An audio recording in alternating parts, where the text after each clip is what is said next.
I work very, very hard on me being very aware on how I feel. And so if I can stay in that tractor beam, if I can stay in that place where it's joy and it's comfortable and it's love, the more I'm in that tractor beam of whatever I think at that part in time in my life, is I'm very, very sensitive and aware when something pulls me out of that tractor beam.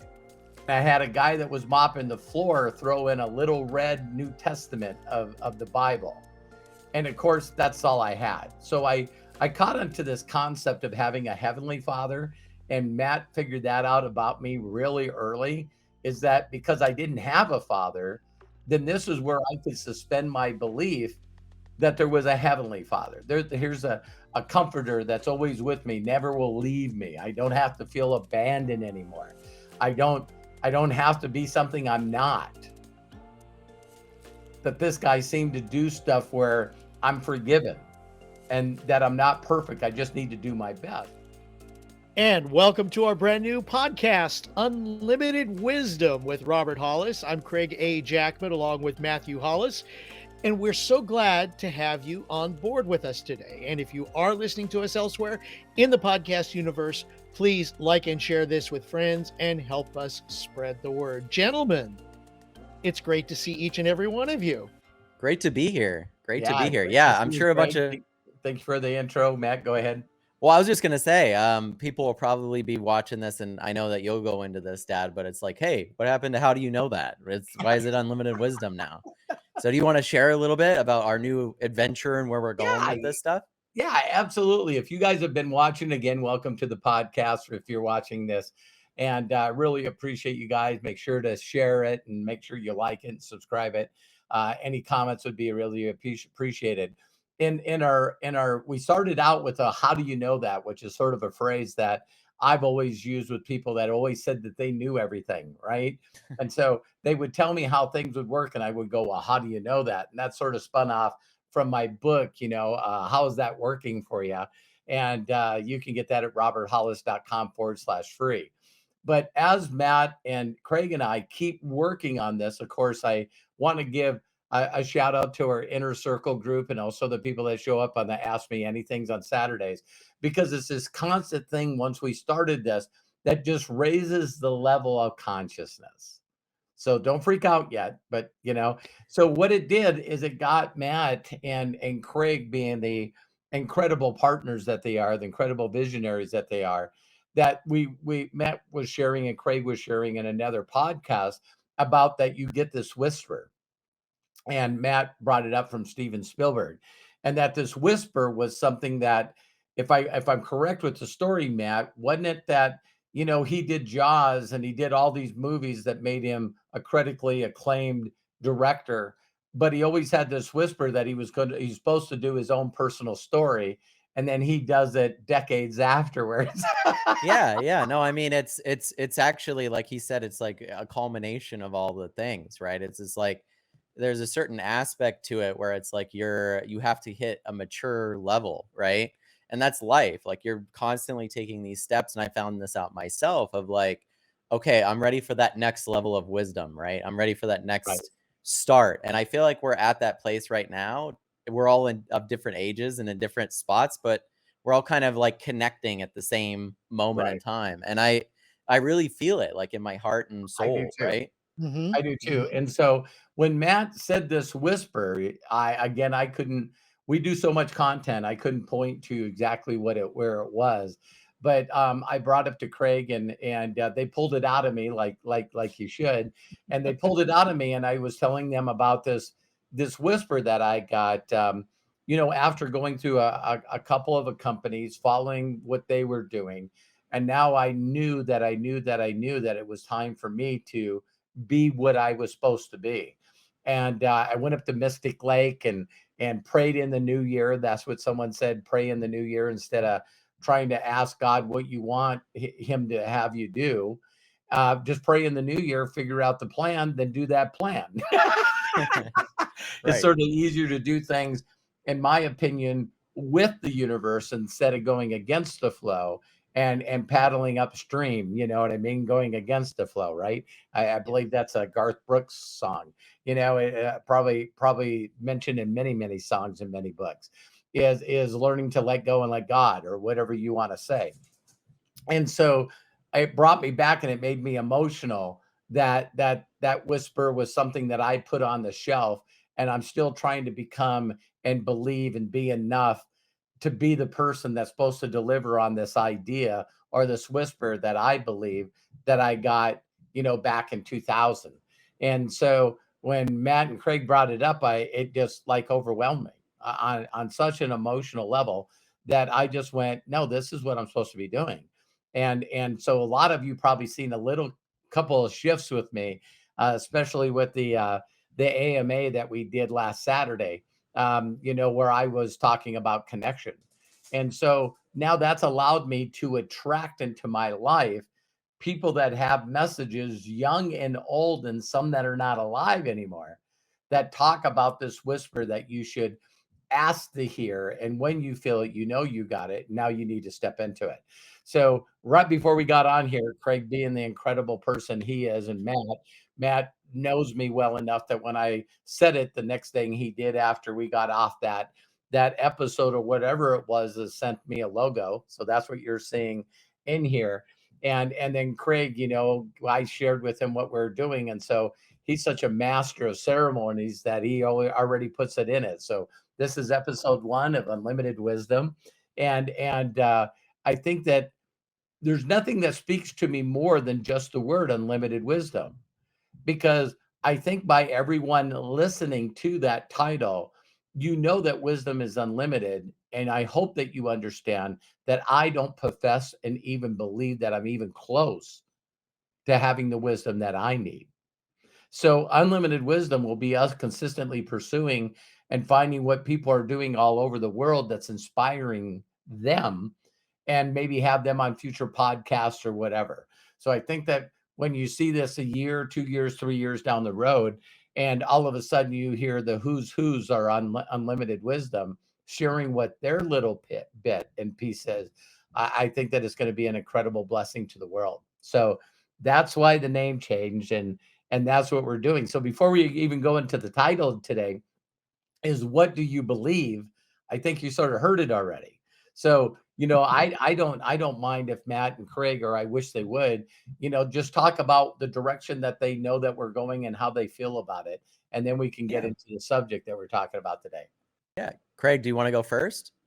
Okay. I am very excited. You know, what I love, Robert, is when you get all these downloads and I listen to them, I go through my evaluation and okay, in a sense, like the topic for today, what do you believe? It's what I believe is happening in the process because Yes, of everything that has brought me to this day. In fact, I've got a quote I want to share later about that. please. But um, what's exciting is when you feel it. It's when you feel it in your heart that you're on the right path, on the right journey. And Robert, I can honestly say that, you know, your path, your vision, your guidance, your GPS, your vortex is tuned to a similar belief that I have, and I'm sure that a lot of other people have. Now, I can probably say Matt also, because we're all trying to share. I mean, that's the whole idea behind this podcast is like as you just said, the unlimited wisdom. Well, there are 3 of us here. There's a lot of wisdom, at least I feel there is here that we can share with our viewers, listeners, our people. But there's more to it than just us. And there's more ideas to share.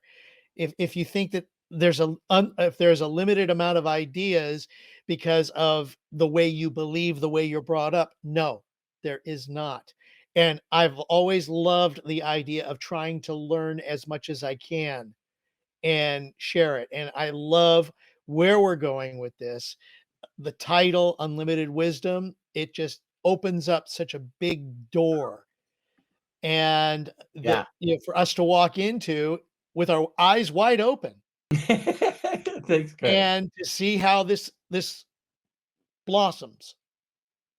No, yeah, and even if you look at the logo, like up in the top left here, I know that people have looked at it, and we've shared it, and even we've looked at it, and it's like there's a phoenix in there, there's the crown in there, there's a lot of things about rebirth, and also about Wings. that unlimited wisdom, the kind of higher consciousness version of you, or whatever you believe that is. And for me, this is something like I said earlier, I feel like we're all coming to it like at the same time, just in different ways. I'm like a very analytical person, and I'm not really like spiritual, I would say. Like, I'm not really like a Mhm. spiritual person. So anything outside of the realm of like science and analytical thought is always something that like I struggle with, because I like that type of stuff. And man, I just letting go of all of that for certain aspects of my life, and going, there's probably this large part of my life that I just am neglecting, this higher version of whatever that is, right? Um, and I gave this analogy to my dad before. You'll see that the background, I know Craig and my dad can't see it, but it's a lake. And I made it that way on purpose, because when I was talking to my dad before we got on here, this analogy came to me, and it's like, if you see land, the promised land, whatever you want to see it as, across this lake, and there's no way to get there, sometimes you just have to believe that the bridge is being built under your feet as you walk there, and let go and go, I don't know, maybe I should take that way, or maybe I need to learn how to mountain climb so I can go that way. Just let go and believe that things are going to work the way that they're supposed to, and that you'll manifest the things that you need, right? And that doesn't mean that there's not going to be opposition there. That doesn't mean that there's not going to be anxiety there, or sadness, or depression. Those are part of human life. But the thing is that you constantly keep having the belief that the road is in that direction. And I see for myself and for other people that we've kind of all lost faith that we could pave our own road, that it's our own path Right. that we're doing, and that we either have to follow someone else's path, or that's already like really, sometimes it's even beaten down, right? It's like, Yeah, okay, it is. 15 people have went in this direction, and I'm just going to be the person that follows in that direction. And there's nothing wrong with that if you don't really know what you want. But Right. what we really want to push towards in the future, not just with this podcast, but with the inner circle and in general, our big vision with Unlimited Wisdom is to help people connect with that version of themselves, and then point them in the direction, kind of push them off in their own direction, and go, this is where you want to be. This is where your soul is connected to. This is where your calling is coming from. And not to be like, oh, this is where you're supposed to be, but like very supportive of where people want to be. Right. And I've seen that even in my own life, and seen that with Craig and with my dad. And I'm starting to see the way that I feel about things affecting the people around me, and going like, I feel that energy about you. What is that? And it's like, well, I actually, honestly, for the first time in my life, truly believe that I'm manifesting and creating the future for myself. And I keep getting, it's interesting because I keep getting into the analytical spot where it's like, try to figure this out. But then I just take that away from myself and go, just believe that it's there. And it's interesting because if you see any person in history that's done great things, they had to have that belief, Yeah. Mhm. right? Did they know in the Revolutionary War, did George Washington and the founding fathers know that the United States would become the superpower it is today, or change the world in the way that it did? I don't think that that was a thought that they had. They had a belief of an idea of what it could be, and they pushed it as far as they could in their lifetime. Right. And that's what I mean. That stuff, like that bigger, larger than me thing. And so instead, like my dad was saying, instead of giving you advice and saying, this is the way you go, it's more getting you to open up to yourself, and getting you open up to those ideas. So that's what I Yeah. would say it is, Yeah. right? Well, and in the topic that we're talking about, I think it's so important because one of the things that I listen to when I'm hearing people, it's like one of the things that we do as human beings, And so listen when I say this closely, because I'm talking about me, not you. So I think that you'll relate when I say this. Um, at times in my life when I was young and there was things that happened to me in my childhood, it basically formed for me consistently looking for someone that knew what the hell they were doing. And Matt even shared this with me. It was like, since I didn't have a father, since I didn't have a mother that was raising me, I was always looking for that, right? And so by getting past, I do remember in my very, very younger ages that my dad was born in Dallas, Texas, and I knew that he was a Baptist, but I remember going to a Baptist school when I was young, but it was more like a babysitter. I don't ever remember it being like anything to do with family. You know what I mean? And so in my early years, I'm talking like, golly, probably 10, 9 in there in the area, is I just remember that it was a good and bad situation for me because there was times where I would hear certain things, and normally in Sunday school, but there was things that I heard that just did not resonate with me. I didn't understand why you should go to church, and if there's people believe in God, that God was always this thing was going to punish you, that was going to, make sure that you were struck by lightning or whatever. So where there was this always thing that you couldn't do anything wrong, and if and God was watching, he can see all. And just know that, man, when you start thinking wrong thoughts and doing wrong things, that there's going to be a bad ramification on this. And then you would go to other sermons that could be around Easter, or whatever holiday Christmas, and all of a sudden it was this incredible joy that being a believer in this religion, that it was just so wonderful and it was so uplifting and it was so inspiring and oh my God, who wouldn't want to be a part of this? And so as soon as I get taken away from my parents, then I'm with a family that's Catholic. So then get to see this Catholicism point. And there was a lot of things that were different than the Baptist, right? And then I get raised by a guy named Chum Ledoux that basically lived in a pickup or a horse trailer or a cattle trailer. So this guy, native Indian, he had livestock that he brought to all the top rodeos in the world.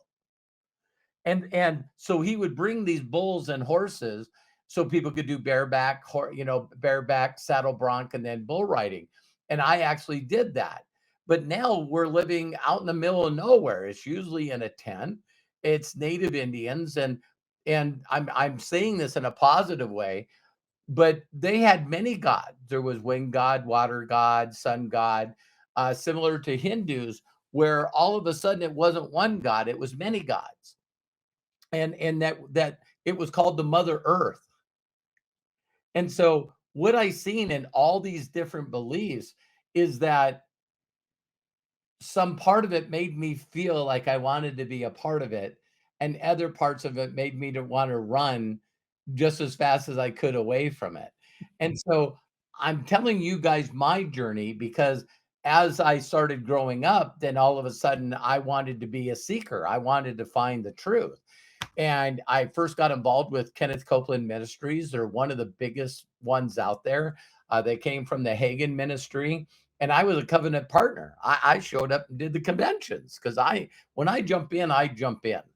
And all of a sudden, I'm helping Creflo Dollar out in Atlanta go from a church to the dome, you know, and then all of a sudden that wasn't feeding me. So I want to be very, very sincere with each and every one of you that not ever in my mind did I think that a certain religion or dominion or modality was wrong.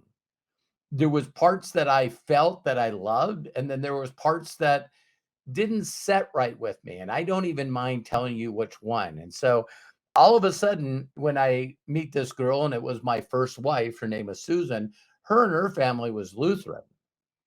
And so we got to go to a Lutheran pastor and listen to what he says before we can be married in a Lutheran church. Now, that's not a problem for her. She grew up that way. Right. Me, I got to figure out all this stuff, right? And I was sort of not really paying attention, to be brutally honest. And get married. Then she got pregnant, and now we're having our son, and we got to do this christening kind of thing, right? So I don't understand what this is. And so the guy explained it to me. For those of you, I'm not saying anything's wrong, but he said it's important to make sure that your child is christened, and at a baby, sprinkle water on them and say this blessing over them, because if something happens before they really know who Jesus is, that they won't go to heaven. They'll go in this middle place that dogs and cats go to. And my mind went, what God would punish a child? That's all I said to myself. It didn't make any sense to me that if certain things didn't happen to a certain group of people, that they would not be in the presence of this creator, whatever you call it. So that's when I went, nah, that ain't working for me. But now it's my son. See what I mean? So now I'm being a little more than just let it, nah, I don't know. I don't understand. I'd rather not understand. As Jim Rohn would say, don't take that class. Now it's affecting people that I love. And so now I'm going like, wait a minute, so guess what? Darcy, Robert Hollis Jr. was definitely christened. I gave up. I thought it was important that if that family felt that way, that I didn't really have a real true belief, that I'd be okay. So now moving forward, it's like then I get involved with a cult. It was called the Way. And I had no idea it was a cult. So these guys are doing all kinds of crazy stuff. But it didn't take long for me to figure out that something was messed up here. You know what I mean? And that was a short period. But I say this all to say that, as a child and then growing up, that I just constantly feel like I'm constantly evolving. And one of the things that I realized is that if I don't know, it would be easier for me. So, did I read? It's like I've been exposed to Mormons.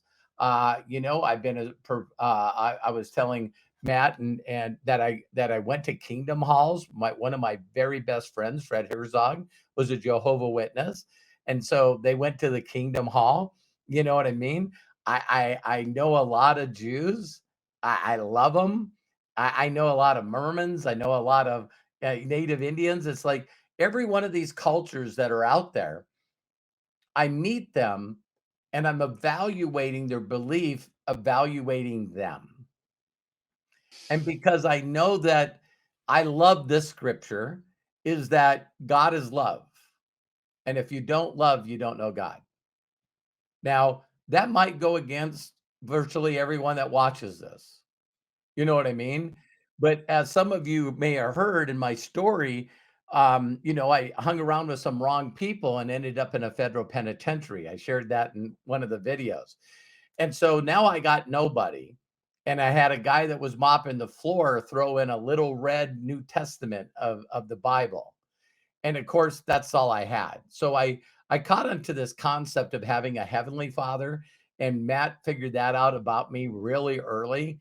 Is that because I didn't have a father, then this is where I could suspend my belief that there was a heavenly father. Here's a comforter that's always with me, never will leave me. I don't have to feel abandoned anymore. I don't have to be something I'm not. That this guy seemed to do stuff where I'm forgiven and that I'm not perfect. I just need to do my best. And then when you hear some of so people got all these laws, and then here's this guy that they're writing a story about that's constantly getting in trouble for breaking the law. You know what I mean? That he doesn't follow the laws or the rules. And so, he ended up not only getting punished, but killed for it. You know what I mean? So it's pretty interesting that everyone was coming to him and saying, well, you can't do this. And he's going, says who? You know what I mean? So I thought it's pretty interesting. So there's a lot of people out there, like I said, in other things, Muhammad, and we got Allah, and then we got Buddha. And then I always just have had this thought that one of my favorite scriptures is lean not on your own understanding. When I read this in a Bible, then that gave me the relief that I needed to have, that I didn't know that I didn't know. And that was okay. And so through life, it really always bothered me when I would run into people that knew. They know that they know that they know. And I was going like, you scare me. You scare me, because if you actually truly know what the truth is, but there's no evidence in your life, then what the hell? That doesn't make any sense to me, because it says, by your fruit you will know them. So you got a bunch of people out there, and like I brought up in the connection video in the AMA, is that if you really truly believed in your belief, that virtually every belief out there ask you to share your story, your testimony with other people. And so I asked in that connection, how many of you have recently brought somebody new that you don't know, a stranger, to your church, your temple, your synagogue? And I just said to people, maybe you don't ask people to come to your belief or look at your belief because you see a lack of evidence in your own personal life. So if you really knew that you knew that you knew, and you applied the things that you know, then there shouldn't be any doubt in your life, and there shouldn't be any lack of evidence in how that happens. So I just wanted to share, which I thought would be cool for us, is just to say, how our belief is involved. And now today, I know one thing for a fact. I know that I don't know. And that allows me to be very open-minded. Mine's like a parachute. And I really love when some of the most intelligent people on the planet, the biggest philosophers on the planet, would constantly say that the most intelligent people in the world are people that can listen to another belief or another idea or another concept of whatever's coming. And you actually can listen to that and allow yourself to listen and take what you can from it. Doesn't mean that it switches your belief, right? But to not listen to other people and not know where they're coming from, and basically having this right fighter attitude that it's my way or the highway. Because the mentors that I've had would say to me all the time, the best way that you can find out how to get out of any situation is to simply ask yourself, is this true for all people? So I'm depressed. Is this true of all people? I don't like this president. Is this true of all people? Whatever you think, is it true for all people? And my mind would go, well, it's not true to a billion people that are Buddhist. It's not true to a billion people that are Hindu. It's not true to the billion people that are Muslim. You know what I mean? So, we had, for Christians that believe that we had the best teacher on the planet, he's done very good by helping us spread the good word to a billion people. And so we got the other 7 billion and another billion that just don't know anything. And then pretty close to a billion people that still say there's no such thing in any of them. So I wanted to share this with you guys because I really truly believe when I talked about connection, and again, look at our last Ask Me Anything, but I really truly believe until you know that you know that you know that you have a connection with whatever that is. I now am leaning into, there was a phrase that I shared with Craig and Matt before we got started, that if you really figure out your why, the how will come to you instantaneously. And I just wanted to tell you that my evolve and where I believe today is now that I know that everybody has a very unique DNA. I really truly believe that everyone's personal connection with whatever extra power that is a very, very, very personal connection. So I've said this all the time that if I told everyone that was watching this to say the word God and then write their definition of God, why is it even in one belief that there's so many different examples? And so, you know, and so I always use this one thing, and then I want you guys to go in. But when I'm really trying to help people connect, this is what I say. I say to them, I said, do you know of anyone that went to, Bible school? I mean, Sunday, where they put children Yeah, and I Sunday said, school. Sunday school, whatever it is. And everybody will say, yeah. And I'm even open to hearing what Craig says about this. Is I go, so you go to a young child that barely knows anything, and you say, whatever teacher, where's Jesus? Where's God? And they get this big smile on their face and they light up and they go, right here, right here. I go, what? And they go, yeah, this little light of mine, I'm gonna let it shine, let it shine, let it shine. And then, and some of them, I heard this phrase one time and it almost brought me to tears, is that someone said that the sun and the moon is God with a flashlight. So you always knew he was there. And so, isn't it amazing what we do as adults to try to get children to connect with this imaginary thing? See, some people are already pissed off. It's like, it's not imaginary. But it's okay for a child to have imaginary friends. It's okay for a child to have imagination. And they also can come up with these cute little songs that give them a connection with that creation. And then what happens is we grow up as adults and it starts turning into labels. See, religions have labels. So there's Baptists, there's regular Baptists, there's First Baptists, and then there's premium and unleaded Baptists.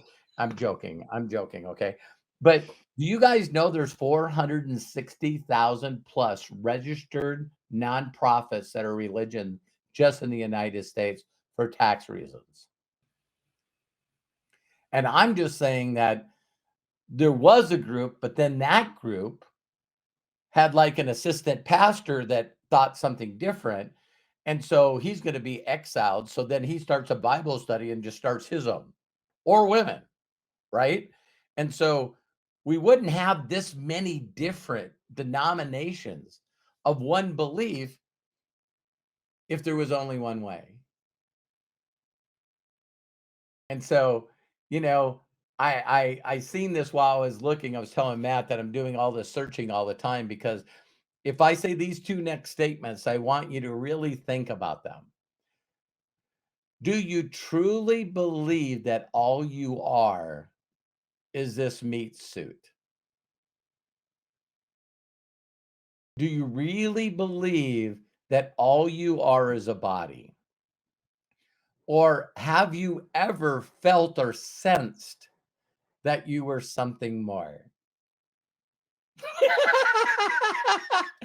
And see, that one statement alone makes people go, yeah, I believe I'm something more. And it could be just simple where Craig is sitting with Susan and Matt sitting with Hannah, and then all of a sudden they go, man, I like some Popeye fried chicken right now. And you go, I was just thinking that. Were you thinking it?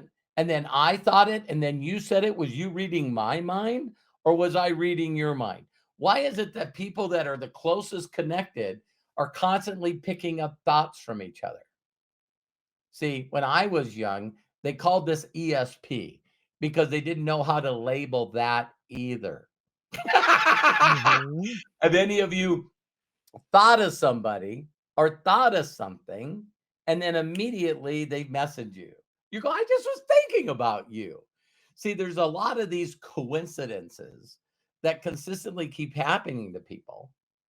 And we just experience them. And then for just a brief moment, we're in that love and that joy, that comforter place.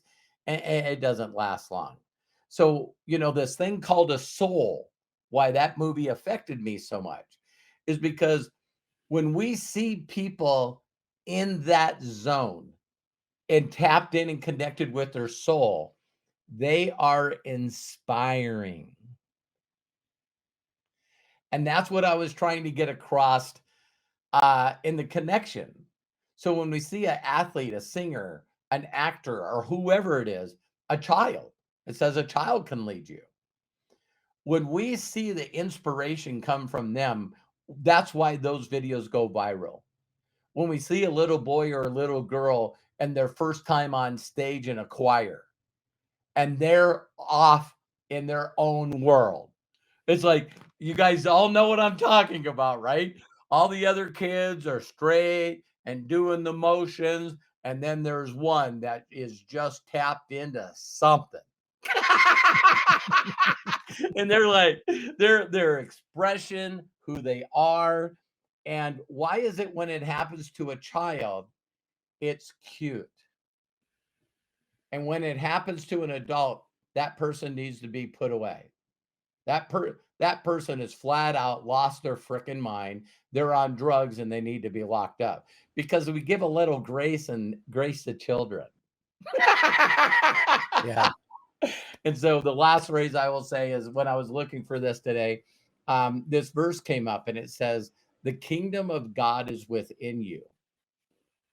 Find it." So whatever belief you are, you're going through these stages.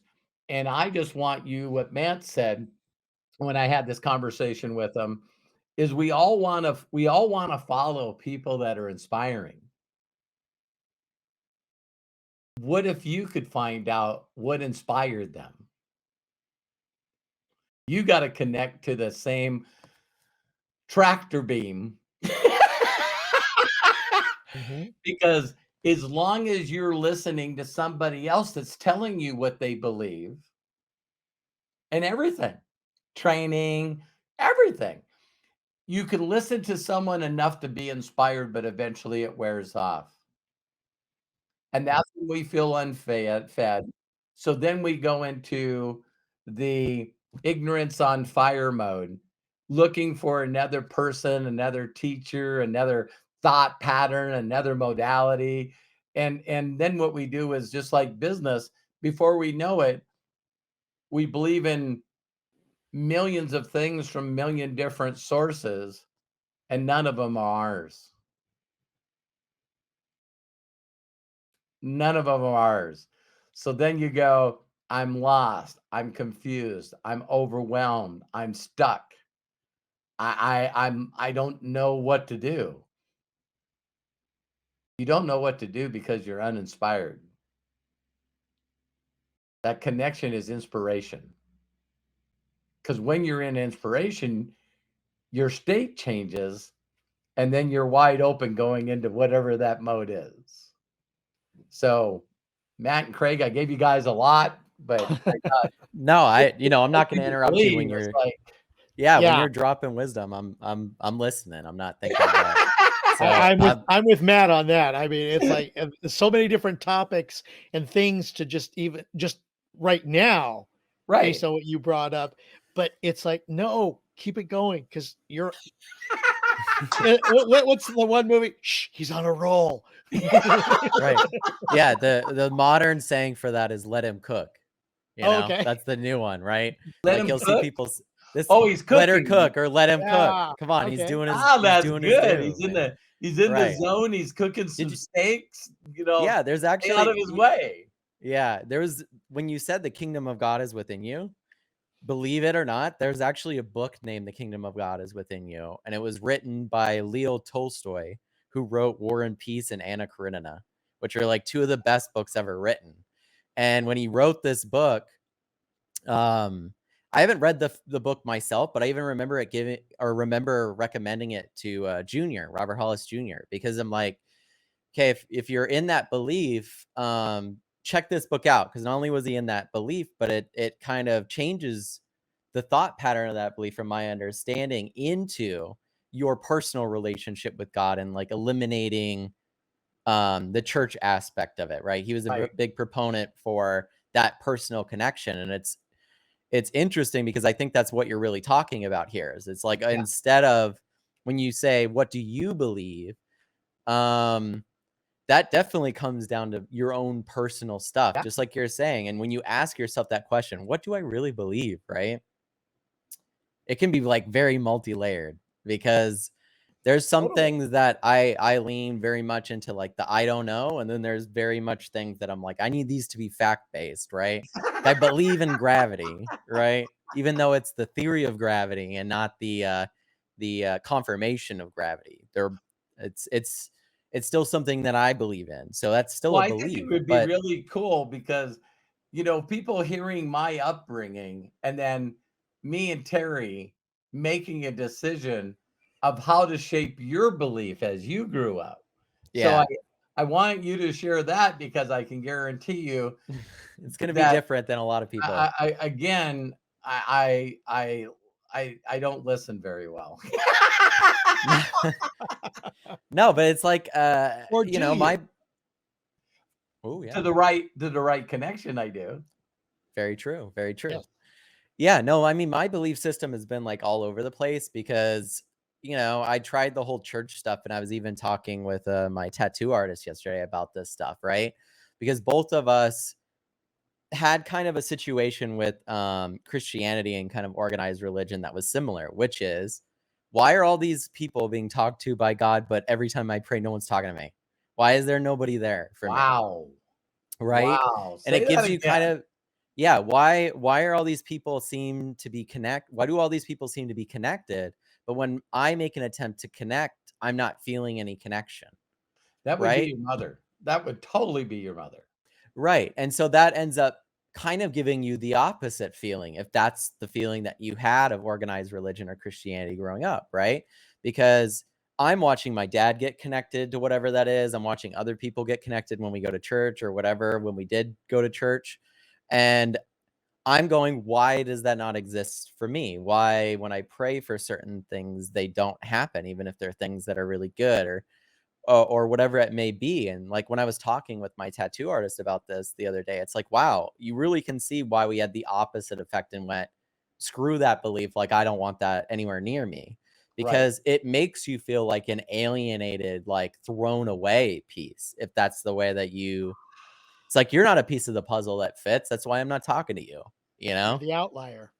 you're the outlier. And so you end up being like, well, I don't understand how this is so fulfilling for so many people, but makes me feel like shit every time I connect to it. Right. Or don't And you could, don't get a connection. right. And you might see that, you might say, well, you didn't do it the right way, or you didn't do it this or that way. Yeah, And you I'd say don't that's have very enough faith. subjective. You don't have enough faith, man.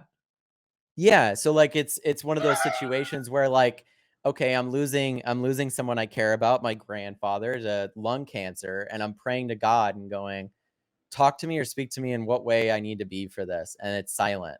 And I'm going, I'm on my own here. I need to figure this out on my own. And yeah, that took me another fucking decade to figure out, Yeah. right? Because here I am seeking this outside source, when maybe there's so many different beliefs about these things, because they're talking about an internal source. They're talking about an internal source within yourself, whether it's your soul or whether it's your consciousness, whatever you want to see that as. And some people believe, like, I'm a believer of this now. And I was even sharing this with my tattoo artist yesterday, because I was there for like 8 hours, right? So we talked a lot. But it's like this thought of like, how do I connect with myself, right? Like, no one teaches you how to do that. No one There's no owner's manual. They always tell you you're not connected to something, but they never tell you that that something is you. And they say, yeah, they say seek Man, that's outwards instead deep, of man. inwards, Yeah. That right? is deep. And it makes you think, because you go, there's so much energy and time is put into outward things, what people think about me, what I do in this world, how I'm remembered or how I'm acknowledged. And we never really take the time to think about the internal aspects of what's going on outside of like whether you believe in like a fourth dimension, another plane of existence, heaven, hell, or any of those things. There's clearly some shit that we just don't understand, right? And we Right. try our best to understand it. I was sharing with my dad before this. One of the things that inspired like Elon Musk to do what he's doing now is the book Hitchhiker's Guide to the Galaxy by Douglas Adams. A lot of people won't read this book. Why won't they read it? Douglas Adams was a very big advocate for like atheism and agnosticism. And the book follows kind of a way of making you think, and I don't want to spoil the whole book, but I will spoil this part because it's important. Yeah. In the book, they're building this supercomputer. Sound familiar? We're building artificial intelligence now to answer the question that we don't know the answer to. The meaning of life. Why are we here? What's the point of all of this anyway? Right? They build this machine and it takes thousands of years for it. They build it and then they ask it the question and it says, come back to me in 1,000 years. I need to think about this, right? It's a very big question. They come back, the whole universe, right? Because now we're a universal species. We've all these things. So everyone's there partying because they know that this is the date that they're supposed to get the answer to the meaning of life. And the computer goes, the answer to your question is 42. And they go, 42, what the hell does that mean? Like, it doesn't answer our question at all. And the computer goes, have you ever thought that maybe you don't know how to ask the right question to get the answer you're looking for? And that's the big epiphany. The epiphany is if you are sitting in a position where you don't have the answers, maybe you're not asking the right questions of yourself, of the world, of what you're supposed to be. You know, we always ask ourselves the questions because they were given to us, right? Right. Mm-hmm. What am I supposed to, what do you want to be when you grow up? What do you want to do when you grow up? What do you want to do while you're here?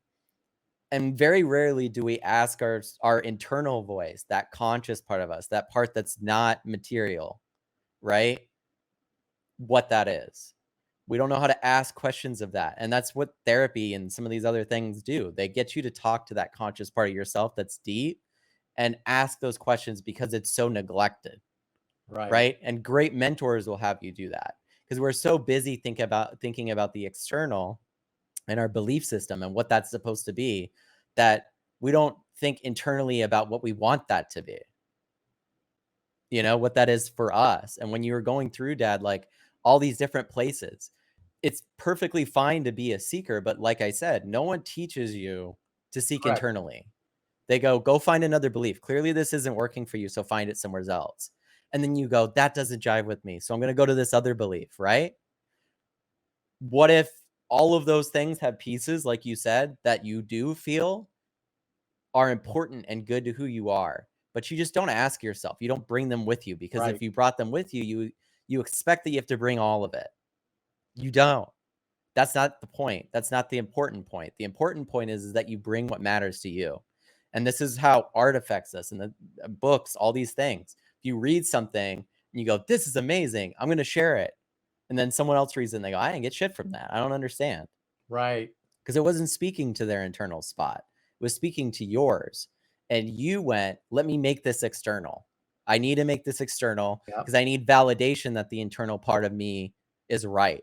You don't need validation. No one needs to validate that. I also got to find a group of people that believe the same way. The internet helps with that, right? If you don't have a I belief have to system, find you'll other definitely be people sold that one now. believe the same way I do, so I don't feel crazy. Well, you're told that you are, right? So if you think about this whole entire process, and I love what we're going through right now with artificial intelligence because it's such a mirror into how we are, right? Because artificial intelligence started just like a child starts with no information, no indoctrination, no nothing. And we've fed it what we want it to be. And we keep feeding it and feeding it. It keeps learning, going, what about this? What about this? What about this? When a kid's young, what do? They ask questions. What's this? What's this? What's this? Why? To the point of Why? annoyance. Why? Why? Why is it this way? Why Why? is it that way? It's because they're gaining all this information so they can do something with it internally. But we get disconnected and get to a place where we go, tell us what it's supposed to be. That's not the point, And then what right? happens when you become teenagers? Oh, then hormones get involved and you become even more external because you're Right. like, Well, I but live my another life thing and I know it all, darn it. yeah, I know everything now. I should have my own show so I can tell you guys exactly yeah. what's going on. Exactly. It makes it easier because it's less scary, but it doesn't need to be scary. Like I have had, if I've had any fear in my life, it wasn't of hell, it's of cosmic horror because I love horror. So cosmic horror is one of those ones where it could go anywhere, right? Because you don't know. A big snake could be swimming through space and just swallow the planet, and then you're like, oh, we're all dead now. You don't know because it's infinite what the hell's out there, right? Yep. Right. But at the same time, how exciting is it that we don't have the answers to all these questions? And it's just the flipping of that perception of things, the fear to the excitement, going to the place of going, holy shit, I don't know. That's incredible. That's great. Because if I knew everything, talking about that teenage thing, this would suck. It wouldn't be fun. And that's why you get bored, because you already know what's going to happen. So it's like, even if you're bored of a show, you're like, I'm bored of this show because I already know what's going to happen. Yeah. I'm not really excited. There's no suspense in it. I love the suspense of life now. I used to be very anxious and fearful of that suspense. But now I'm like, what does the universe have next for me? Because I didn't anticipate that I'd be able to make movies in my bedroom or in my office eventually. I thought I would have to do all these other things and deal with all these other people that I don't want to deal with to get what I want done, right? Now that barrier is eliminated. Why? Because it was meant to be. But if I would have, I don't know, if I wouldn't have been open to it, would it have happened? That's the weird shit about it, right? Me and Matt were talking, and of course, there's people that are going to be always scared. They were scared of the internet. They were scared of cell phones. They're still scared of cell phones. It's like you got these people that are just that way, right? And me and Matt were talking about there's this group of people that are very optimistic about AI because they know that the AI is going to answer some questions that men haven't figured out yet. Let's just say humans, because there's some very intelligent wisdom in women. And so there's things like as simple as, why isn't there a shot that a person can get to get rid of cancer? It's like, some people do believe it's a money game, right? It's very hard to make money off people that you heal. So that's a whole different topic in another podcast. But That's a but belief. but Yeah. but Matt and I are really, really excited because there's things that human beings still haven't figured out yet with all the brain power that we have, because we're just going down one rabbit hole that we just keep doubling down, doubling down, doubling down, doubling down on this one idea. And so then someone, all of a sudden the AI goes, it's not that way. And then it allows us to go down another rabbit hole, and we're going like, oh my God. So I just know I always make this thing up, as you guys heard me, that, when I was very, very young, I have no idea why I was scared of cooties, and I knew that women had them. No, women didn't have cooties because that was my mom and my aunts and my grandma. I was just scared of girls. So I want to know who programmed that in me. That was part of your being raised. Right. And there's other things when I watch my sons grow up that really make you, when you watch what I call a little miracle, when Matt was born, and my other sons, this is a little miracle. It's like I did the Lion King with them all. You know what I mean? And you look at this precious little human, and all of a sudden, one day, you don't know, they didn't learn this from anything, right? And I walk into Matt's room, and he's putting on his clothes, and he looks at me with this unbelievable amount of embarrassment and a slash of anger. And it's like, what are you doing? What are you doing? I'm getting dressed. Okay, I'm sorry. I'm sorry. I'll knock next time. And I shut the door, but no one told him to be embarrassed about his body. Where the hell did he learn that I'm at a certain age where I don't need to have people see me with no clothes on? And if you grew up in a different place with a different belief, maybe you think the opposite. It's It's the bizarre. environment. Yeah. It's really Like some bizarre. tribes and everything, you look at tribes, Yep. they don't feel the same way about it. Yeah. Why do people in different countries feel or think differently? Yeah. And so all of a sudden when you see that it's basically, in my opinion, a programming that gets us not to trust ourselves. Like Matt Yes. said it perfectly. I want to know what belief teaches someone to look inward their entire time. And that was another reason that Terry and I decided not to have Matt and Kyle go into public schools, because we were aware of the programming there. But it's like I love just the internal thought thing. And the reason why I do is because instead of thinking that you're a puzzle piece and you're trying to find the puzzle that you fit into, it's the opposite. You're going out and trying to find the puzzle pieces that fit into you.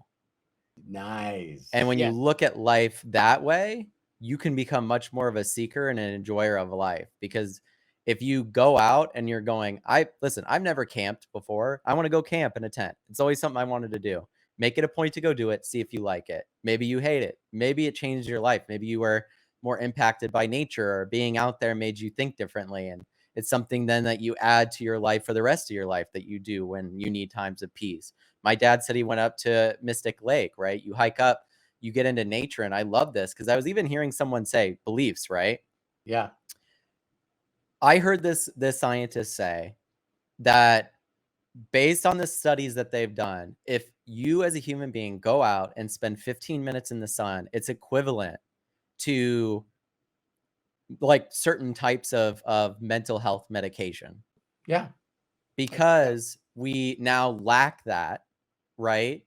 And we were evolved in everything to accept that. The lack of that means that then our brains and our bodies are going, I don't have something that I need. Right. What if that's many things? And instead of you looking at, I need to find and seek that, like I said, find the puzzle pieces that fit inside you. Don't try to find the puzzle that you fit inside. Because as you do that, if you went and showed up to a different belief, like you were saying, Dad, and some of that shit is just maybe not for you, okay, that's fine. That's fine. Or someone believes, imagine this, someone believes politically different than you. Ooh. That's fine. That's fine. Maybe they have some puzzle pieces that fit. I'm not completely liberal and I'm not completely conservative. Right. I'm not, because some Yeah. of the puzzle pieces from both fit in different areas, right? So I think that that's You for me, Matt, you and Craig and the people that are watching this podcast, for you to be okay to me, you have to fit in the boxes that I created. For us to that's be one of even those. be here. Yeah, Yeah. exactly. I'm joking. I'm joking. Well, we've You know that I'm obviously just the opposite, but no, Craig, but we've please. obviously put together, based on our experiences, Yeah. something that draws, okay, and I'm just going to be using, Matt and Robert because I see them and this is the podcast, but that doesn't necessarily mean the listener is not drawn to what we are talking about, because we are on some sort of wavelength, some sort of path that has brought us into alignment with how we believe. What do you believe is a great topic because, I- you know, I've always, okay, yes, I was raised, and this is how I am putting it now. I was raised Jewish. Okay. Now you're talking the Jewish with the black cats and the beard? No, not that far. Oh, so there's different kinds of Jews? Oh, yes, just like there are Shut different kinds of Really? Catholics and Christians and Muslims and yeah, oh, well, I'm sorry, but it's my way or the highway here, guys. Yeah. You know what? Right. No, Isn't it but funny see you could say any religion and someone could go, "Oh, you're like this." No, I'm not. Isn't it exactly. Well, every some people, yeah, religion? the Christian thing, right? Is it's like, are Jewish Yeah. people Christian? Well, okay, if you wanna really get down to it, you Because they don't guys are believe an in offshoot of Christ, right? me. Right, exactly. Yeah, who's who is number one Christian? Oh, he was some Jewish carpenter who lived Right. back, the turn of the Like, I century. love that joke where I saw some comedian, it was like, he was meeting another comedian, and he's like, um he was super Christian, right? He was like some Mhm, Christian comedian. He was like, "Hey, I'm a Christian and stuff," and he's like, "Oh, I'm Jewish," and he's like, "Oh, right on, so is JC." that's right.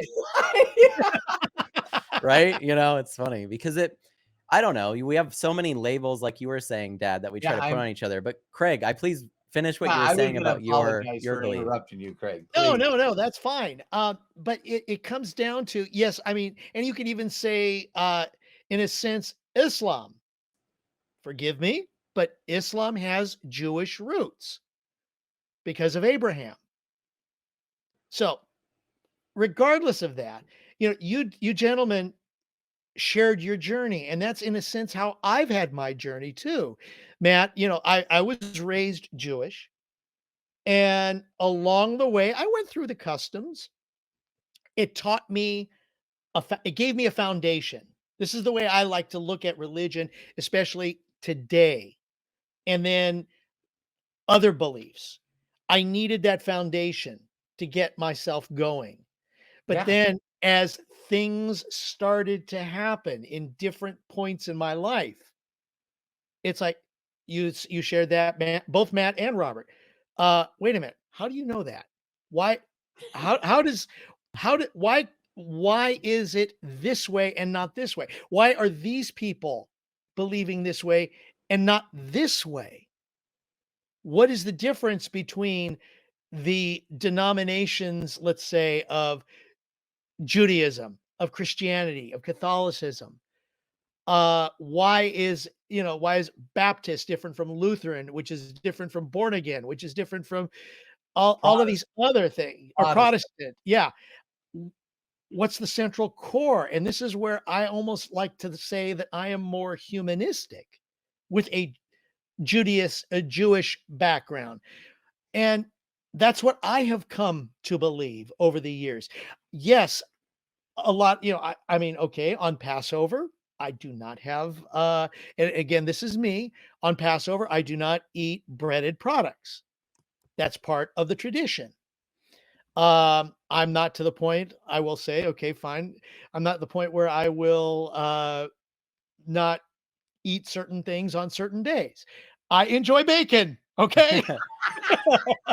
It's amazing. I love it Yeah. too. I'm Um, actually salivating right now just thinking about bacon. Okay. But see, and the kosher rules, at least in my opinion, were because that was back then. If you choose to keep that today, God bless you for I mean, because that is the way that you believe.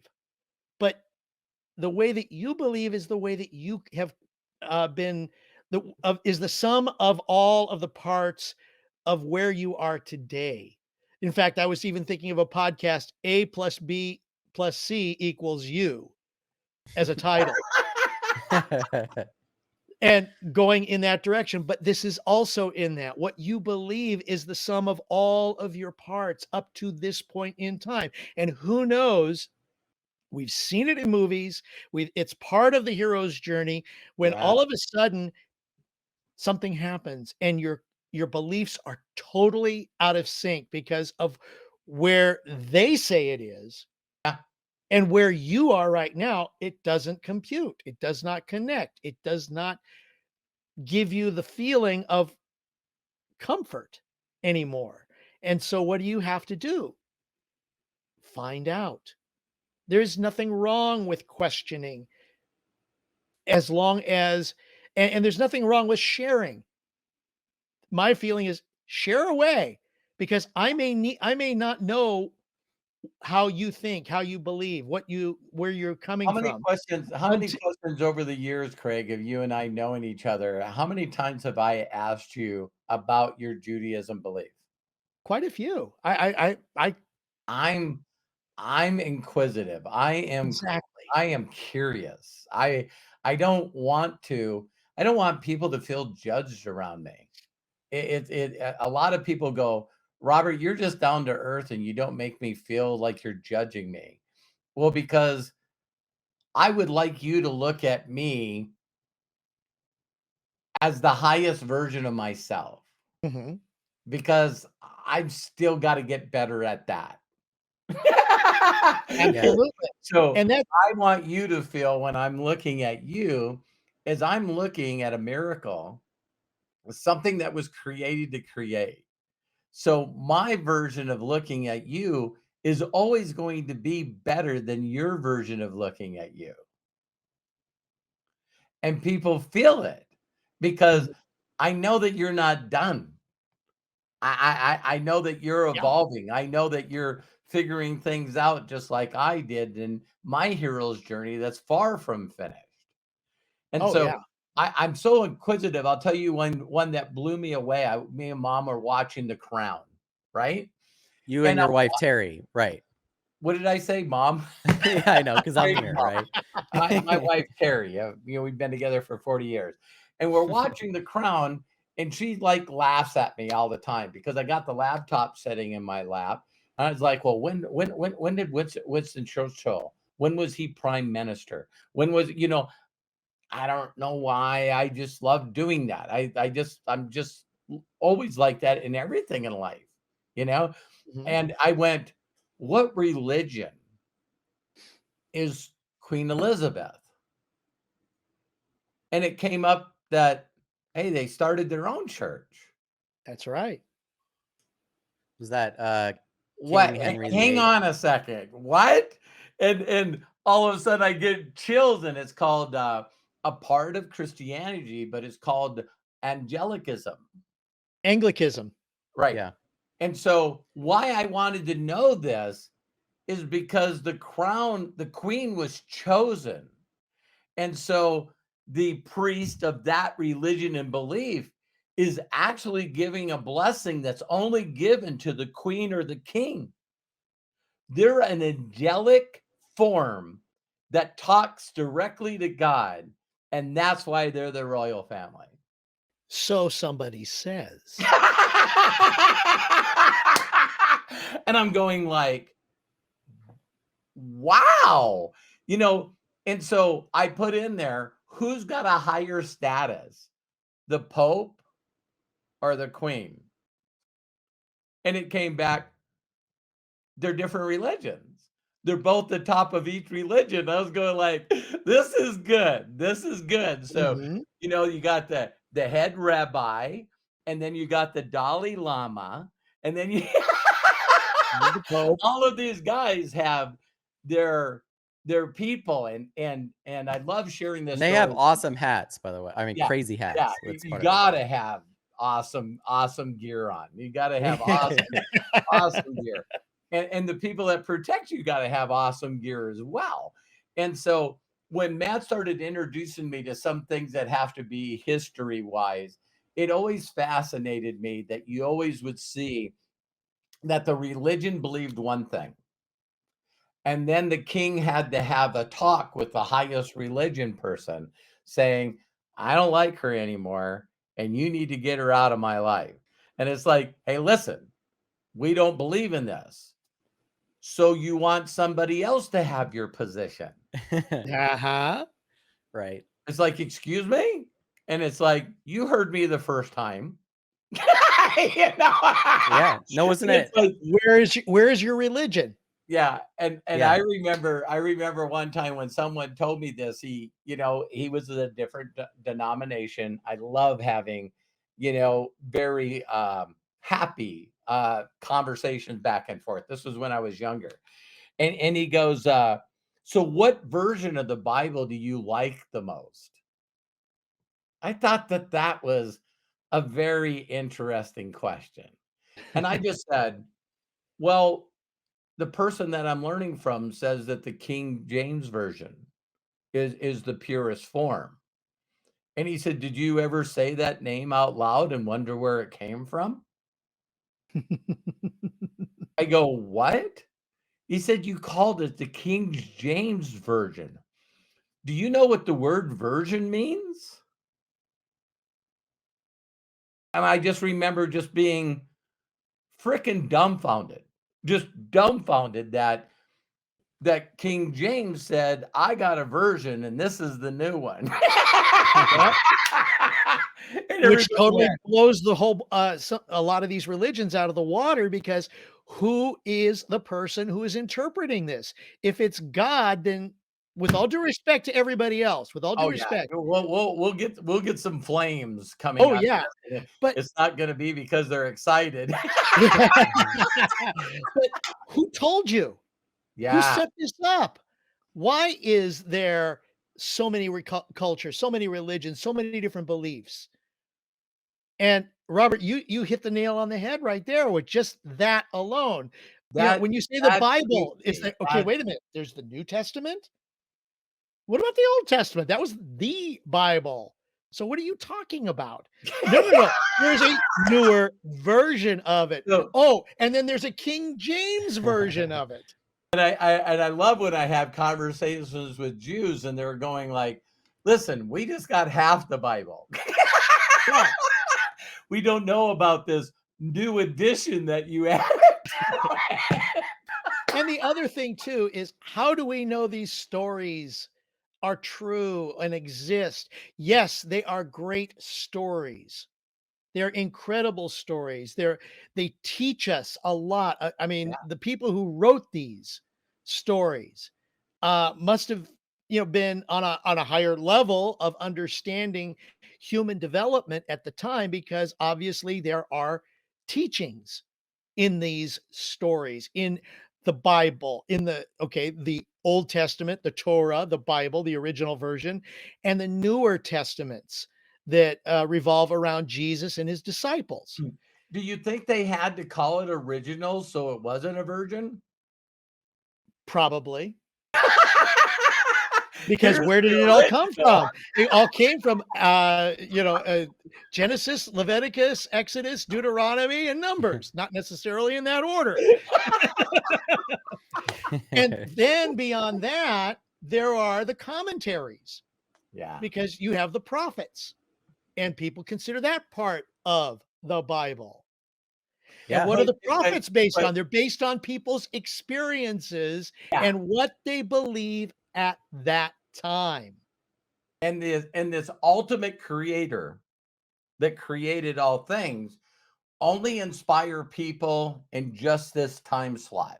Exactly. See, there's no way that people can be inspired by that creator today to create things. And if somebody came up today who was saying all of that, how would we respond? And there has been that question that has come up. Oh If yeah. Jesus Christ appeared today, Wow. would you believe it's him? And even in the movie God. Well, if he was a good influencer, he might be But able. okay, who did he influence? Maybe it's Mr. Beast. Yeah. I heard someone speaking of Mr. Beast. They're like, okay, if Mr. Beast 10 years from now ran for president of the United States, do you think he'd win? I'm like, Wow. absolutely. Yeah. Because now it's just celebrity based, right? But no, I mean, when you look at like all the different denominations or the non-denominations or all the different books and all the different things that have existed, I think it's just human beings like seeking. There's nothing wrong with that. I think the part that rubs me the wrong way always with religion or those types of beliefs is the hellfire version. And then even when it's the hellfire version, it's like you do know that there's a lot of that stuff that you think, the deadly sins, all these different types of Yeah. things that are Dante's Inferno, right? Like it's not it's a poem written about the 7 layers of hell, not the Bible. It's that those layered gluttony, all those things, it's not in the actual book, right? And so when you see these different types of beliefs or these different types of versions of things, I think it's just always it always comes back to like that same thing that I started with, the outward thing. It's like, what is out there that's supposed to be making this important? Right. When I was sitting across from a therapist, the first thing that they asked me is what is your purpose? And that's such a crazy question to ask, but it's important for them to know. Because when you say back to them, I don't think I have one, where do you think they're going to direct you? They're going to try to help you find what that is. Right. Because some people, they're indoctrinated or they're given that purpose. My purpose is to give and give and give. Maybe my parents were givers. Maybe that's the way that it is. Mhm. Um, but this whole concept that you're given a belief system and you just have to live by that, right? Like maybe your parents didn't eat pork, but then now all of a sudden you're going, why don't I? Right? Right. Maybe I do want to eat pork, but you can't because of the fear of what will happen both on the internal and external level, right? Exactly. You're like, am Yeah, I going to that's go to and hell for that's how this? But religion also, plays on us. Well, it's this constant thing that again, if we look at all the indoctrination, not even talking about religion, just going all the way back through the school system, from the time that we're in time that as kids that you're put into everything, it's always based around a structure that we can't trust ourselves. If you really try to tear it all apart, it's about Matt, you don't know anything. Craig, you don't know anything. Listener, watcher, you don't know anything. So what I'm going to do really quickly, and believe it or not, I'm blown away that I'm talking about this. But if you tear apart what makes a cult, all right? I was taught that I was part of a cult. So if someone said to me, "Hey, listen, you're in a cult," I'd say Citizens Uncovering Limited Treasures. See, my mentor was so good that he knew that I was going to get called out. So he needed to have an answer to this. And a cult follows these four simple things. And I want you to ask yourself if you feel this way. So the first thing that the cult tells you is it's not your fault. So all this stuff that you believe about yourself, I'm not worthy, I'm not enough. Everybody thinks I'm a piece of garbage. I'm not good at anything. I'm a loser and I'm just not, I'm just I don't have anything to give to anyone. First thing that a cult says is that's bullshit. You're hanging around people that made you believe that. You're special, you're a miracle, you're awesome, and we all love you. Let's everyone give Matt a hug. Let's give him a hug. So immediately when you're told it's not your fault because you just were programmed, and now they're accepting you for who you are, that immediately is the first thing that people are looking for: acceptance. They're looking for a sense of community. They're looking for connection. They're looking for all this stuff that the world won't give them, including people that love them, right? So if a cult gives you that, that starts to open up your heart, not your mind. And now all I got to do is give you some information that the world up to this point has lied to you. It's not your fault. This is just what they told you. And people go, "Oh my God, I did what? I didn't even think about that." Yeah, you were taught to be an employee. You weren't taught to be an entrepreneur. This shit's not taught in school. So when you find books when you're older, why aren't they teaching science of getting rich in school? Why aren't they teaching communication skills? Why didn't they teach you how to communicate with other people? they That don't should even be teach you how to balance a checkbook or That's balance another thing, file yeah. your taxes. File your taxes, every do basic things every around yeah. the house. Right. Just like math 101, and you got math in every grade. Communications needs to be in every grade. You need to communicate with other people so you don't become a bully to other people because there's a lack of communication and there's division and divide. So now all I got to do is share a couple of things with you where you go, holy crap, they were lying to me. This is wrong. And so now that you feel accepted and you found out that the programming has programmed you in the wrong way, let me just give you some information that's a little bit different than what you were taught. And that's when a person, because of the acceptance, the connection, the love, and it's not your fault, these people didn't mean to do this. They'll constantly say this. They always give everyone that programmed you the wrong way is they didn't get an owner's manual. It's not their fault. Don't be mad at your teachers. Don't be mad at your parents. Don't be mad at the people that taught you in your religion. They don't know any better either. They got this bad programming and owner's manual, and they're just passing it on. So now all I got to do is give, and now indoctrinate you with something different than what you were taught. But this is indoctrination as well.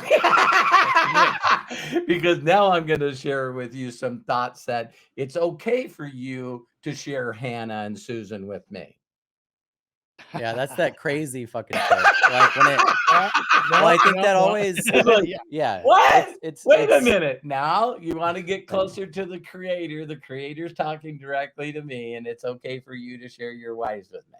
And I know that I'm getting crazy, but but this when is people how, find when people find people in cults, they yeah, go, that would never happen to me. and And yeah, and I'm gonna throw out there and just say, how do you know you're not already in it? exactly. That's all I'm yeah. gonna say. Yeah, You know, because if you read the things that if there's books out there that say this is when you know you're in a cult, and I've asked people, I wish I knew the how you know you're in a cult, Matt. You could Google it really quick, or Craig could. I forget the author to it, but I've given this to every person that knew that they knew that they knew that they knew about their religion. And it's gotten them to question everything. And the reason that it does is because sometimes the things that you believe right now in this moment, or maybe a time in the past, you followed that structure exactly to the key. And the one thing that constantly has it is when the person that is teaching you or leading you is not teaching you to do what Matt said. They're not each and every day doing what a good therapist, not all therapists are good, not all doctors are good, but a good therapist is going, what are you thinking? And then when you say what you think, they ask you, how does that make you feel? It's like they're not telling you how to feel. They're not telling you how to There's think. even that show about that bad therapist, right? With Will Ferrell and Paul Rudd. Yo, I oh my okay. God. you Yes, I know, forgot about that movie. Me and because that is the case, right? Like yes, you first of all hear everything you said. You hear someone out, you validate the parts that are wrong, you make sure that they know that it's not on them. All of those different parts of a belief system uh, doesn't just extend to religion. Does that right. sound similar in politics? Does that sound similar in other Oh, areas? Of course. absolutely. And it's because we're human beings and we're tribal by nature. And that's why if you put a human being in solitary confinement, they go crazy, right? Because we're meant to be with other human beings. We're meant to learn from one another. So if you alienate or isolate people enough, then they're going to find that tribe somewhere, Right. right? And Yes, that's why I think you have so many radical beliefs in so many different directions. Is before It's no you could be different you'd than be everything we crazy. talked about. Yeah, you'd be yeah, crazy by yourself, but now Right. you get to be crazy by what. And of course, I use the word crazy, very subjective, right? exactly. Because when you get into these situations, it's really what fits you, right? But don't let At the anyone else tell time. you who you At are. the Right, time, right? At exactly. the time. Yeah, Because your Because goal, I'm like Matt and Craig are always saying, if you guys watch me, I am very conscious and aware that I don't want to say words that are labels that gets people to stop me from giving them the message. hmm, Because my message is to constantly get you to understand that you're a miracle, that you were created to create, that you should proclaim your uniqueness, and that you don't need to be like anybody else. When the rest of the world is saying that, I mean, we constantly hear this ever since I was young, that the generations before me had the best music and they knew what was going on. And it's always the younger generations that don't know jack shit and they listen to the worst music and they got the worst movies. It's That's like, always the thing, right? Yeah. why has this been going on since the end of time? So going back as far as we can, there was always this group of people that were young. And I used to call it in a presentation, I used to call them I don't know what generation this is, but I said Generation Y. And I would say that because Generation Y is looking at the generations before them and going, fucking why? It's like, wait a Believe it or minute. not, Generation Y is my generation. Oh, So and I would always say that they look at their people before them, and a lot of people are going to get mad when I say this, but as far as having your you together, your relationships together, your connection with the creator together, your business life together, your social life together, your hobby lives together, your health together. There's not too many people out there, have you guys figured out, that are not balanced? No one's fucking balanced. Who in the fuck would come up with that word? You need to be balanced. That's someone selling a book or a tape program. It's like every time someone says that the masses don't have something, they're going to give you an answer. So they're identifying me and Matt paid millions of dollars for this information. As marketers, you got to find someone's pain. yeah, marketing messes you up like permanently. The more you Yeah. do it as a career, the more you start to realize. And that's why I saw this comedian even joke, and he's like, is anyone in this room? And I forget he's a very big comedian. He's no longer with us, but he said something like, is anyone in this room in marketing or advertising? And then the room's silent, and he's like, you should just kill yourself because you're ruining the world, right?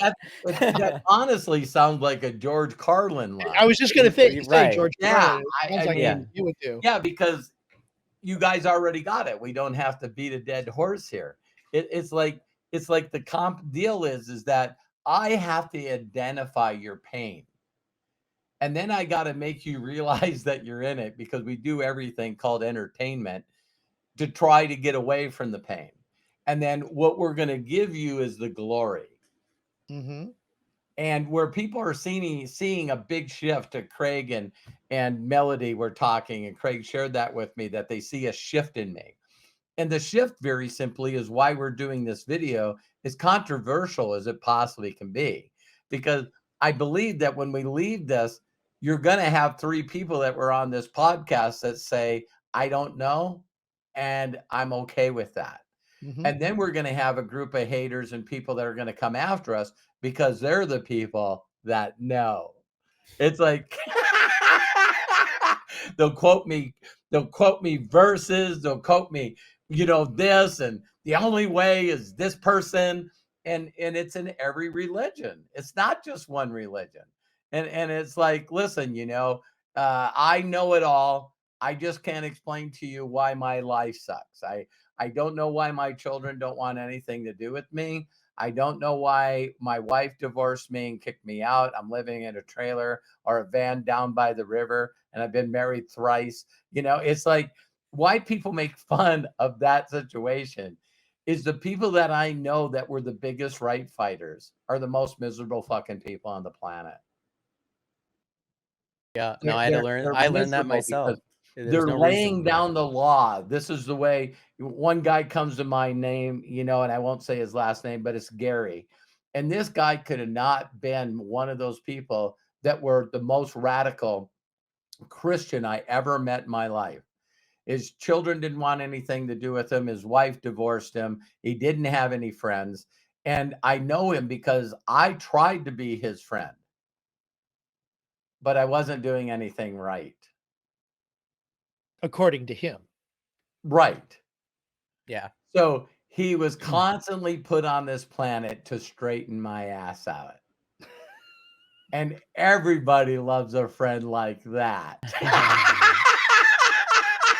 No, I mean, it took me a solid amount of time. Luckily, I came to it when I did, that it was like the way that I feel about things is not the same way that other people do, but we do share commonalities. And one of those commonalities is when people tell me that what I know is bullshit or go against what I feel, I'm very closed off to what they feel, because Yeah. you're immediately, it shows like a lack of respect for other human beings, Amen. Thank right? you.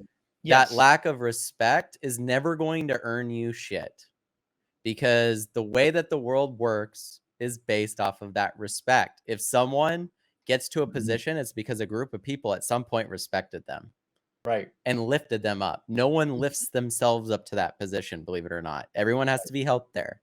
And to get that, you have to get that respect. How do you get that respect? Some people do it through fear and power. Some people do it through inspiration and sharing their purpose.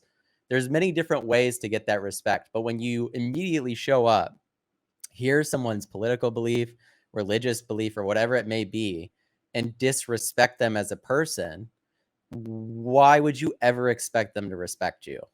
Absolutely. It's just not going to happen, right? That's not the world we live in. That's not the way that human beings react.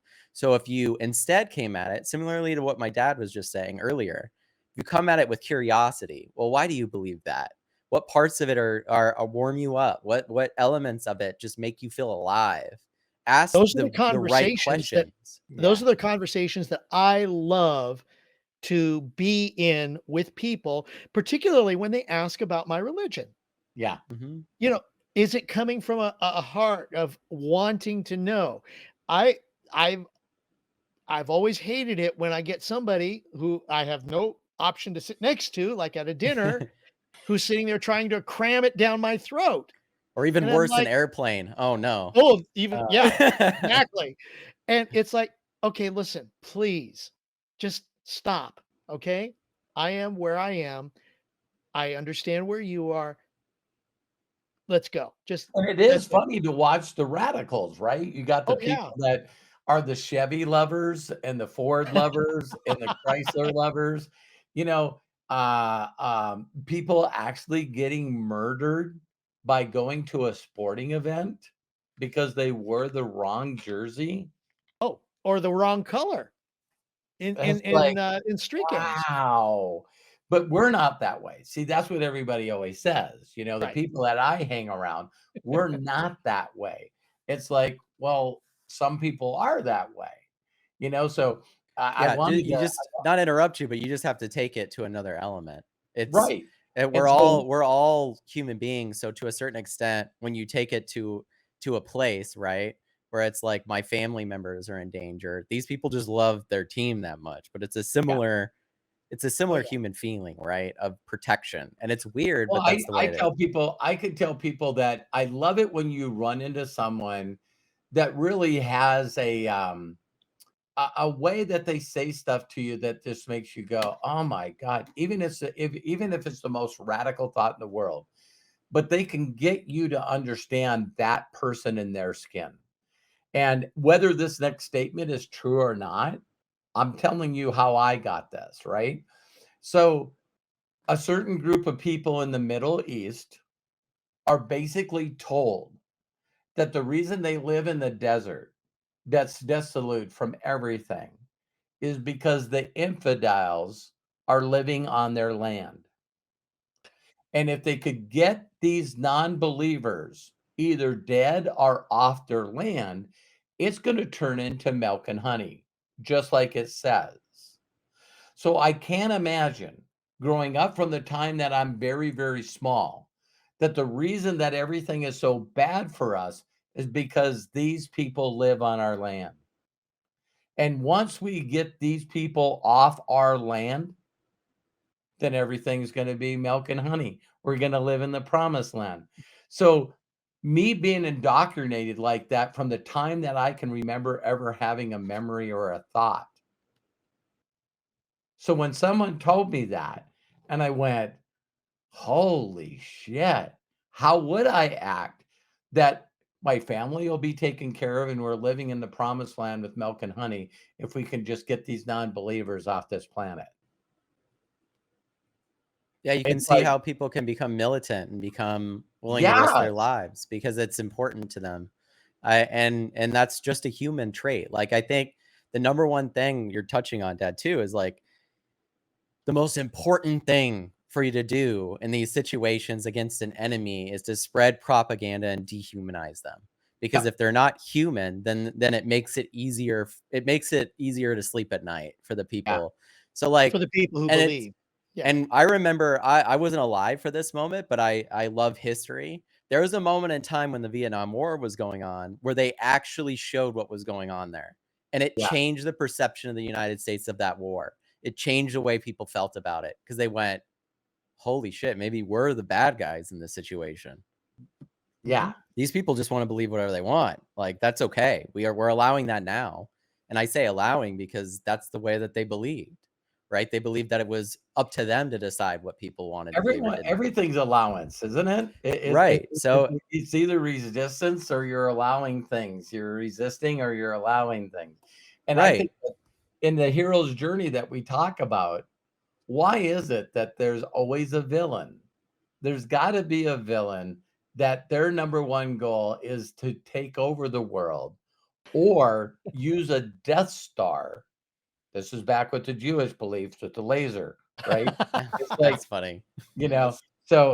so this is brought up many times that if we can get this laser beam, you know, if Dr. we can Evil. get this laser beam, we can zap this planet that's got all the good people on it and turn everything to the dark side. And it's like the reason that all those stories work so well is because in us is a place where we want to live to be the best that we can be, and we want that for people that we love. In us is like, I would just like to be the best that I could be. And so instead of certain gods, whatever you name them, there's all these religions that believe in a person that was sort of going against the grain, that was telling you, hey, just learn to love yourself and then love everybody else just like you love yourself. Uh, what else should I do? Um, Try not being the know-it-all. Don't Yeah. don't take on that space. Allow that space to be for everyone but you. But learn to love yourself as a very flawed and perfect meat suit. And then once you figure out how to love yourself, then learn to love other people. And so people go, "Yeah, but there's gotta be more laws than that." Um, okay, then that's your Yeah, agenda. believe. Only if That's your that's the way belief, you want to. that's your Yeah. agenda, and I just don't like coming from any belief that makes me feel lesser than I wanna feel. If anyone's pointing at me saying that I'm the wrong color, that I have privilege, that I'm the wrong belief, I listen to the wrong people, I use the wrong titles, it's like, as soon as you feel not good because of deception, division, dividing, and then destroy. If you hear all those D's coming from any kind of thought, and you hear it in everything, it's like, what's your favorite football team? Well, it's Dallas Cowboys, but they didn't make it to the playoffs. So then, what's your favorite team? Any team that beats the team that stopped us from getting to the playoffs. Right. It's like some people are brutally honest in their beliefs. You know what I mean? It's like my grandpa drove a Ford, my dad drove a Ford, and frickin' I'm driving a Ford. And it's like this hilarious thing that you can break it down to the Mhm. minimal, where we watch these games and these sporting events because there's always a what? There's always a rivalry.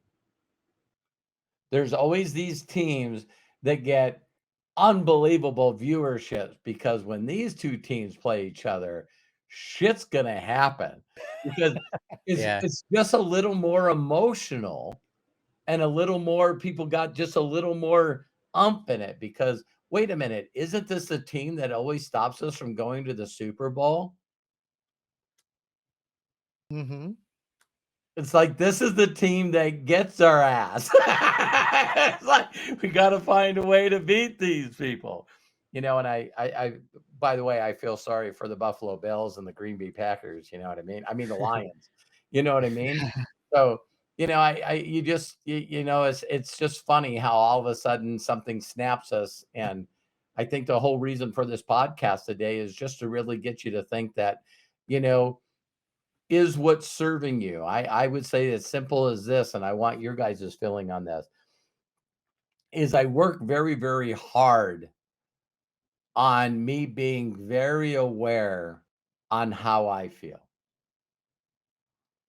And so if I can stay in that tractor beam, if I can stay in that place where it's joy and it's comfortable and it's love, the more I'm in that tractor beam of whatever I think at that part in time in my life, is I'm very, very sensitive and aware when something pulls me out of that tractor beam.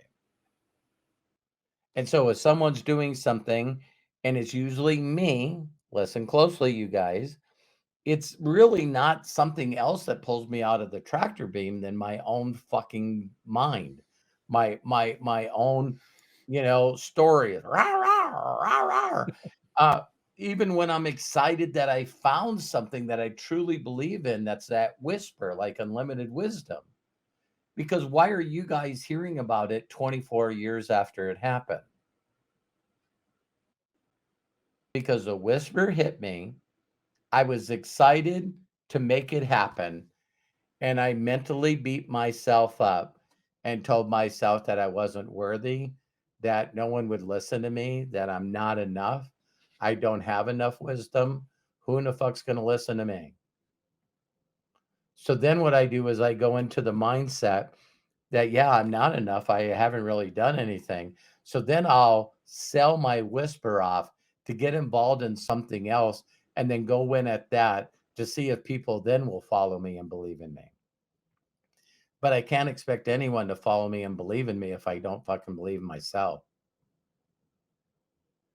It still all comes back to me being almost 62 years of age, and I'm still fucking beating myself up, questioning what I believe, what I think is true, because I'm constantly not going within and trusting whatever created this meat suit, this consciousness, this soul, this spirit. I need to lean into that, because I only have so many weekends left on this planet.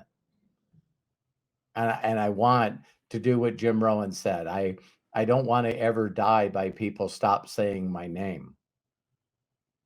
So for me to be true to who I am, I have to believe that I don't know what I don't know, and I have to keep connecting.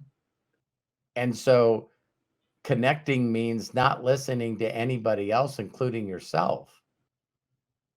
It means, can you get to this place where you can be calm and at peace and just learn to love yourself, learn to be in a space for a certain amount of time each and every day, where you start to love yourself, you start to trust yourself, you start to believe that you really truly can create whatever you need for you and the people that you love.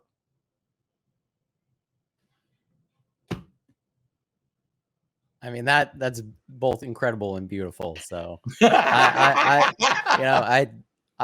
love you and appreciate you, Dad, and you've helped me so much on like my journey through all this stuff. I know I'm your son, but there's many other people out there that are not your children, or at least maybe they are by, by Vicariously. being here. Yeah, exactly. And I think when you're in that position, it just feels different. There's a different feeling about it. And when that feeling hits you at first, you're like, I don't know if this is right. Like, I don't know if this is where I'm supposed to be, because you have all of this shit saying, don't do that. Right. Focus out here. Like, this is where you're supposed to focus. What are others going to think? What are people going to feel? Yeah. If I eat a piece of bacon, what will they think? You know what I mean? That type of stuff. But Yes, you're to right. them, it's do or die, because if you're in a situation where you have a belief system that doesn't serve you or doesn't make you feel good, doesn't make you feel inspired, doesn't push you in the direction that you want to go, then it's time to be looking inward. It's not time to be looking outward. It's time to go, what have I learned up to this point so far? And what belief system do I want to carry moving forward that will serve me in being who I want to be? You know? And if you have people, what is my whisper? right, what's your whisper? And if you have people shouting at you not to listen to that, I would question many things about that person and what they want for you and how much they respect you. Because like we said, in this situation, true respect of another human being is allowing them to be themselves and share themselves with you. Yes. If a person shows up and you're not respecting them, then you're going to get no respect back. And so I ask you not only just to go internal, but also externally respect others and doing that same process. Don't try to shape their process. Allow, if anything, be a supporter of their process. If you can put yourself in that position and respect whatever that is for them, what their beliefs are, what their thoughts are, what their feelings are, not only will, and I've seen this in my own life, but not only will you have a closer relationship with that person, but the unlimited level of wisdom that you'll learn, not just from them, but from whatever else is out there, will give to you in abundance, because it's going, this is where you're supposed to be. This is what you're supposed to be learning. And I think in so many ways we've been disconnected from that. And it's not, you could say that there's some exterior force out there trying to force that to be. I don't think that's the case. I think that we've just gotten so far from that point that we don't have sight of it anymore. Right. And when you get around people that do say, over the horizon is you, then finally you might make that trek up that mountain. But you have to believe that you can in the first place. And to do that, sometimes you have to look at other people that have done that, but don't follow in their exact footsteps, because it's kind of impossible for you to do. Your goal is to step in the ones that work and fit, and then to take a totally different path when it doesn't. Right? To seek that out in yourself and to ask yourself, is this for me? So that's all I have to say to end this. But that was awesome, Matt. Yeah. Thank you. That was awesome. That was right on the money, man. So Craig, to you. Both you gentlemen basically summed up a lot of how I feel. And I know I've shared it during this podcast, but it is a growth process. I have found myself through the years of just my existence, from what I was indoctrinated with as a child, going through college, elementary school, high school, college, and the changes that occur there, and then entering into what I'm going to call life. Basically, I'm not that life doesn't begin, when you're in the schools, but you become more free, you become more open, you start to test your waters, test your feelings. And I find that with every person that I encounter, I see something unique, different, something that maybe I never thought of before. Um, when I talk to you guys, to the listeners, Robert, to you, to Matt, my mind is open, and it's because of looking at things the way they are and considering where things have been in my life in the past, and how do I fit into, okay, let's go with the puzzle pieces. How does my puzzle piece right now fit in to this moment in time? And does it feel good? If it feels good, something is good about the way you feel, about what you're doing, about the direction that you're going. The minute it changes, then you've got to be, okay, wait a minute. Yeah. Let's set the sails. Trust yourself. Trust yourself. Exactly. to move in the positive direction that is appealing to you and who you are. And that's, I don't have anything else to say beyond that. You know, I we have covered so much ground here, yeah. that it is, I mean, think about it. Think about where you are, what brought you to this point in time, and where you're going to go, and follow that feeling. I don't know a lot of people that if they watch this entire podcast, and I'll just say this very quick. In where I am in my life today, I'd rather be I would rather not know and be curious about everything in life than being indoctrinated and shutting everything out. Mhm. See, when I have a group of people that tell me, I know I shared this before, but it really truly is when, the new king, Charles became king, and the comedy, the comedic drawing is he was standing up on where they all stand, and you see all the people, and the court jester was behind him, and he's going, well, now that my mom's died, everyone's going to blame everything on me, and they're going to want to kill me and take my crown away. And the jester said, no, see, half of the people have spears or pitchforks, and the other half have torches. And we've already convinced the people that have pitchforks that the people with the torches are bad people. And the people that are got the flames already know that the reason that everything's bad is because of the pitchfork people. They're too busy fighting themselves and beating themselves up, calling each other names and doing riots. They don't think about you at all, because the world is constantly telling us who we need to hate, how we need to think, how we need to believe. Like Matt said, nobody that I'm aware of is teaching you how to believe in you. That's where we want to go. Perfect way to end it. Yes. Thank you for what you shared too, Craig. Thank you guys so much for watching this. Thanks for going with us on this journey, through How Do You Know That, and then now to Unlimited Wisdom. Honestly, like, I would say the sky's the limit, but it feels like the universe is the limit. But it's Yeah. like we really have some big goals and dreams of impacting a lot of people with what we're sharing here. And you're gonna see, as this grows, other voices show up and other people that have wisdom to share, their own stories to share, and how it impacted them. So thank you guys so much for being on here. Appreciate you. Craig, please close this out. Love Yep. you guys too. Love you, Love Craig. you. Love you, Dad. Love Thank you. you guys so much. Love you, Matt. Love you, Robert. Great podcast. And ladies and gentlemen, you can follow Robert very easily at roberthollis.com. You can also follow him on YouTube at roberthollis.com/YouTube, on Instagram at instagram.com/official Robert Hollis, and on TikTok at tiktok.com/@real Robert Hollis. Please do not forget to like and share this video on YouTube and other platforms if we have that available, and just share it with others. It's going to help us grow our community and reach those with ears that hear.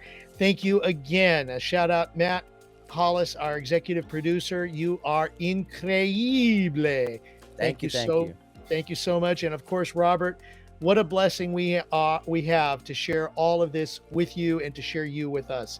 Thank you. And ladies and gentlemen, thank you for joining us and taking time out of your busy schedule to be part of our Unlimited Wisdom, where we are starting today with Unlimited Wisdom and where we will be down the road. Until next time, please be good to yourselves, be cash, and bye-bye. Thank you, everybody. Thank you so Take care, much. everybody. Love and appreciate you. Please share this with others. Bye for now.